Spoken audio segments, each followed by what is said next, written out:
جنات سے محفوظ رہنے اور ان کی شر کو دفع کرنے کے طریقے مندرجہ ذیل ہیں۔ اول، جنات کی شر سے اللہ کی پناہ مانگنا۔ اللہ تعالیٰ نے فرمایا، اور اگر تم شیطان کی طرف سے کوئی اکساہٹ محسوس کرو تو اللہ کی پناہ مانگ لو، وہ سب کچھ سنتا اور جانتا ہے۔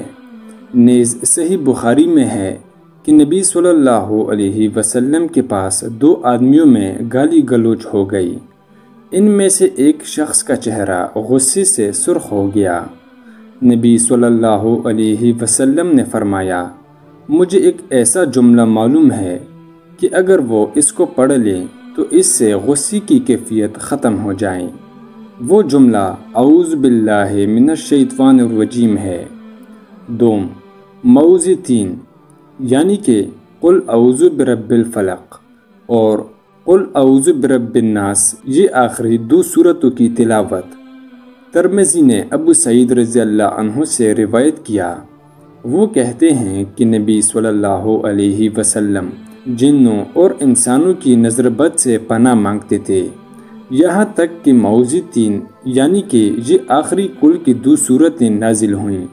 جب یہ نازل ہوئیں تو آپ نے ان دونوں کو اپنا لیا اور ان کے علاوہ جتنی چیزیں تھیں ترک کر دیں۔ سوم، آیت الکرسی کی تلاوت۔ صحیح بخاری میں ابو ہریرہ رضی اللہ عنہ سے روایت ہے، وہ کہتے ہیں کہ مجھے نبی صلی اللہ علیہ وسلم نے رمضان کی زکوٰۃ کی نگرانی کے لیے مقرر کیا۔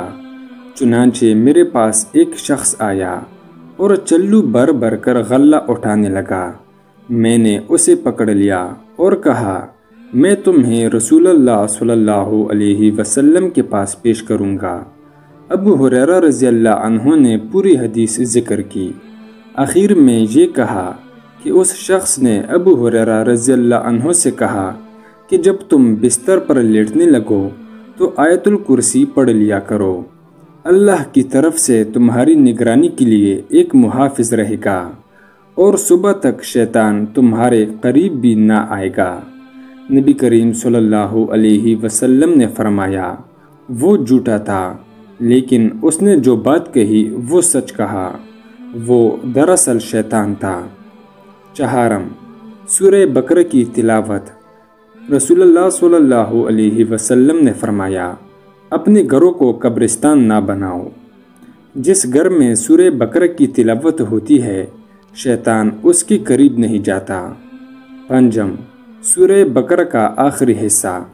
نبی صلی اللہ علیہ وسلم نے فرمایا، جو شخص رات میں سورہ بقرہ کی آخری دو آیتیں تلاوت کرے گا وہ اس کے لیے کافی ہوں گی۔ نبی صلی اللہ علیہ وسلم سے روایت ہے، آپ نے فرمایا، اللہ تعالیٰ نے مخلوق کو پیدا کرنے سے 2000 برس پہلے ایک کتاب تحریر کی تھی، اس میں سے اس نے 2 آیتیں نازل کیں جن کے ساتھ سورہ بقرہ ختم ہوتی ہے۔ ان دونوں آیتوں کی جس گھر میں 3 رات تلاوت کی جائے وہاں شیطان نہیں آئے گا۔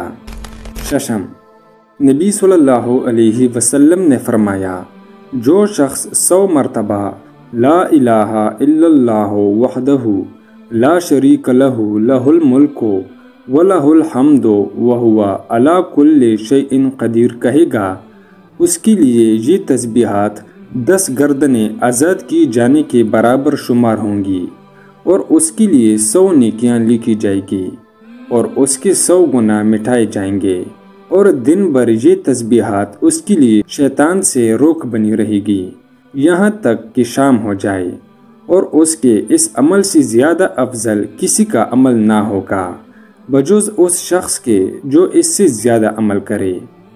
ہشتم، وضو اور نماز۔ یہ دونوں چیزیں حفاظت اور پناہ کا بہترین ذریعہ ہیں، خصوصاً جب غصہ اور شہوت میں ہیجان پیدا ہو، کیونکہ غصہ اور شہوت کی قوت ابن آدم کے دل میں بھڑکتی ہوئی آگ کی مانند ہے، جیسا کہ ترمذی وغیرہ نے ابو سعید خدری رضی اللہ عنہ سے روایت کیا۔ وہ نبی صلی اللہ علیہ وسلم سے روایت کرتے ہیں کہ آپ نے فرمایا، سنو، غصہ ابن آدم کے دل میں ایک انگارہ ہے کیا تم نے نہیں دیکھا کہ اس کی آنکھیں سرخ ہو جاتی اور گردن کی رگیں پھول جاتی ہیں؟ جو شخص ایسی کوئی چیز محسوس کرے اسے فوراً زمین پر تھوک دینا چاہیے۔ دوسری حدیث میں ہے کہ شیطان آگ سے پیدا کیا گیا ہے اور آگ کو پانی سے بجھایا جاتا ہے۔ سنن میں ہے کہ نبی صلی اللہ علیہ وسلم نے فرمایا، غصہ شیطان کی طرف سے ہوتا ہے اور شیطان آگ سے پیدا کیا گیا ہے اور آگ پانی سے بجھائی جاتی ہے، لہٰذا اگر کسی کو غصہ آئے تو وضو کر لے۔ نہم، فضول دیکھنے، زیادہ کھانے، زیادہ بات کرنے اور لوگوں سے زیادہ میل جول رکھنے سے پرہیز کرنا، کیونکہ شیطان ابن آدم پر انہی 4 دروازوں سے مسلط ہوتا ہے۔ مسند احمد میں نبی صلی اللہ علیہ وسلم سے روایت ہے کہ آپ نے فرمایا، نظر شیطان کا زہریلا تیر ہے۔ جو شخص اللہ کے لیے اپنی نظر نیچے رکھے گا، اللہ اسے ایسی حلاوت عطا کرے گا جس کو وہ تا دم مرگ اپنے دل میں محسوس کرے گا۔